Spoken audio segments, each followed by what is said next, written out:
Cuba et son drapeau, la place de la Révolution à La Havane et ses voitures d'une autre époque. Pour autant, la plus grande des îles de la Caraïbe est une référence mondiale dans le développement de la médecine. Au début du mois de septembre, le CIGB, le Centre d'ingénierie génétique et biotechnologique, a organisé à Varadero le 7e congrès international de médecine spécialisé sur la cicatrisation des plaies du pied diabétique. 250 experts représentant 25 pays et parmi eux, une délégation guadeloupéenne invitée par le professeur cubain Georges Berlanga Acosta, l'inventeur d'un médicament qualifié de révolutionnaire dans la cicatrisation des ulcères du pied diabétique. Mais c'est en Guadeloupe qu'ont débuté les échanges pour la mise en place d'une collaboration médicale entre les deux îles.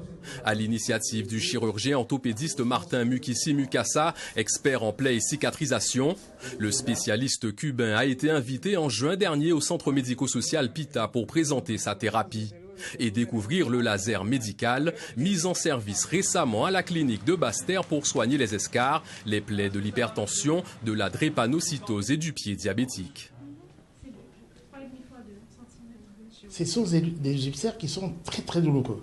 Et donc l'apport de cet appareil qui nous permettra de pouvoir réaliser ce nettoyage sans douleur est très important pour la Guadeloupe.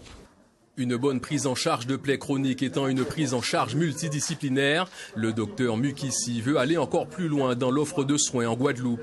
Et le médicament cubain appelé Eberprod-P permet d'accélérer la guérison, de réduire le risque d'amputation et d'améliorer la qualité de vie du patient diabétique.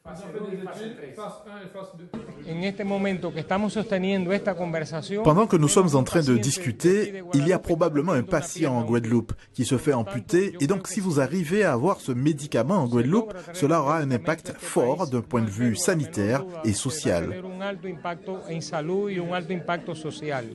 Chaque année en Guadeloupe, à cause des plaies qui ne cicatrisent pas, dont le pied diabétique, 300 amputations des membres inférieurs sont pratiquées.